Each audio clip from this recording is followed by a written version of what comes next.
सबसे पहली मिसकंसेप्शन ये है कि जी हमारी हड्डियां कमजोर हो चुकी हैं। पीरियड से कुछ अरसा पहले और पीरियड्स के बाद जो है ये डिस्चार्ज होता है, आपको इचिंग नहीं है, तब तक आपने इसके लिए कुछ भी नहीं करना। Try to wear breathable cloth. बिस्मिल्लाहिर्रहमानिर्रहीम, अस्सलाम वालेकुम। मैं हूं डॉक्टर सादिया मुमताज और आप देख रहे हैं गायनी टॉक्स। आज का जो मेरा टॉपिक ऑफ डिस्कशन है वो एक बहुत ही इंपॉर्टेंट टॉपिक है और ये वन ऑफ द टॉपिक्स है जो फुल ऑफ मिथ्स है, यानी कि हमारी सोसाइटी में जिससे रिलेटेड बहुत अनड्यू मिथ्स क्रिएट हुई होती हैं, और वो है वेजाइनल डिस्चार्ज, या आम जबान में हम इसको लिकोरिया कहते हैं। जो कॉमन मिसकंसेप्शंस हैं उनमें सबसे पहली मिसकंसेप्शन ये है कि जी हमारी हड्डियां कमज़ोर हो चुकी हैं, हमारी कमर में हर वक्त दर्द रहती है, और ओवरऑल जो वीकनेस है उन सब का जो जिम्मेदार है वो इस वेजाइनल डिस्चार्ज या लिकोरिया को ठहराया जाता है। हालांकि इनका इन सारे सिम्टम्स का और वेजाइनल डिस्चार्ज का दूर दूर तक कोई ताल्लुक नहीं है। वेजाइनल डिस्चार्ज बेसिकली रिप्रोडक्टिव जो एज में जब लड़कियां पहुंचती हैं तो उनके हार्मोनल चेंजेस आते हैं, और उन हार्मोनल चेंजेस की वजह से यूट्रस में जो ग्लैंड्स हैं, जो सर्विकल वेजाइनल ग्लैंड्स हैं, उनकी सिक्रीशंस होना शुरू हो जाती हैं, जिसकी वजह से एक डिस्चार्ज आपको महसूस होता है। पीरियड से कुछ अरसा पहले और पीरियड्स के बाद जो है ये डिस्चार्ज होता है, और ये इन दोनों की कंसिस्टेंसी जो है उनमें थोड़ा फ़र्क होता है। डिस्चार्ज तब तक प्रॉब्लमेटिक नहीं है जब तक कि उसमें से स्मेल नहीं आ रही या आपको इचिंग नहीं हो रही। अगर ये दोनों सिम्टम्स नहीं है, दैट मीन्स कि ये डिस्चार्ज नॉर्मल है, और आपको इसके लिए कोई किसी भी किस्म की दवाई लेने की ज़रूरत नहीं है, बल्कि कुछ टिप्स हैं, कुछ एडवाइसेस हैं जो मैं आगे आपको दूंगी, जिनको जिनको फॉलो करके आप इससे रिलीव्ड हो सकते हैं। लेकिन बात फिर वही है कि मैंने देखा है कि बहुत सी खवातीन इवन कि हकीमों के पास चली जाती हैं, दाइयों के पास चली जाती हैं, और उनसे वो वेजाइनल टैबलेट्स या दवाइयाँ रखवाती हैं, जिनसे मजीद बल्कि प्रॉब्लम्स क्रिएट होते हैं, यहाँ तक कि पेशेंट्स में इनफर्टिलिटी तक हो जाती है, बिकॉज वो बजाय इसके कि उस डिस्चार्ज को क्योर करें, वो मजीद बॉडी में इन्फेक्शन इंट्रोड्यूस करते हैं। मैं फिर इस पॉइंट को एक्सप्लेन करूंगी कि जब तक आपके डिस्चार्ज में स्मेल नहीं है, जब तक आपके डिस्चार्ज में आपको इचिंग नहीं है, तब तक आपने इसके लिए कुछ भी नहीं करना। अब आपने करना क्या है? सबसे पहले तो आपने अपनी हाइजीन का ख्याल रखना है। प्लीज़ डेली शावर लेना है आपने। पेरिनियल हाइजीन वॉशेस मिलते हैं, वो आपको all over the counter, all over the जो फार्मेसीज हैं वो मिल जाएंगे।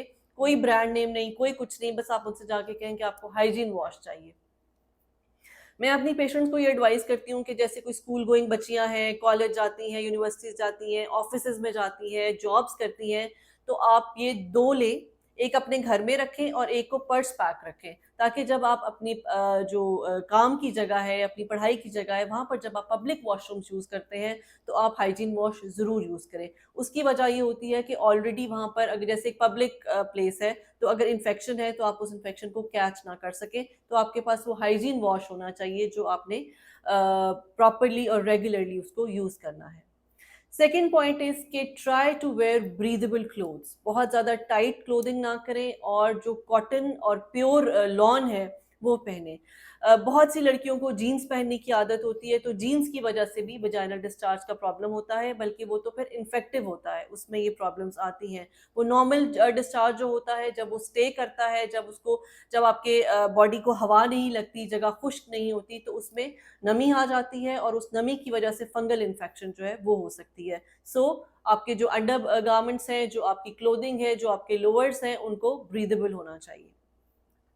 थर्ड टिप ये है कि जब आप वॉशरूम जाते हैं और उसके वॉशरूम से फारिग होके आपने प्रॉपरली नैपकिन से, टिश्यू पेपर से, टॉवल से अपने एरिया को अच्छी तरह क्लीन करना है, और फिर आपने ड्रेसअप होना है। आपने अपने एरिया को वेट नहीं रखना, बिकॉज मॉइस्चर की वजह से भी आपको इन्फेक्टिव डिस्चार्ज हो सकता है। द अदर पॉइंट इज़ कि आपने अपनी डाइट में दही और दूध का इस्तेमाल ज़्यादा करना है, उससे भी आपका ये जो इन्फेक्टिव डिस्चार्ज है वो आपका वो क्योर हो जाएगा, बल्कि अब प्रिवेंट होगा, वो आपको होगा ही नहीं, ऑलरेडी आपकी बॉडी में उसके अगेंस्ट इम्यूनिटी मौजूद होगी। द अदर पॉइंट इज़ कि आपके बहुत से पेशेंट्स के थ्रू मुझे पता चलता है कि वो सोप या डेटॉल यूज़ करते हैं। प्लीज़ आपने soap and Dettol is a big no. उसकी वजह ये है कि जो आपके नॉर्मल फ्लोरा है, जो आपकी लोअर बॉडी का जेनिटल ट्रैक्ट का नॉर्मल फ्लोरा है, वो डेटॉल से वो ख़त्म हो जाता है। तो जो आपके प्रोटेक्टिव और प्रिवेंटिव बैक्टीरिया है, जो कि आप इस इन्फेक्शन से आपको बचाने के लिए अल्लाह ताला ने नेचुरली उस वहाँ पर रखे हुए हैं, वो भी उससे ख़त्म हो जाते हैं और जो इन्फेक्शन है वो उसको एक माजगा मिल जाती है और वो मज़ीद इन्फेक्शन आपकी ग्रो कर जाती है।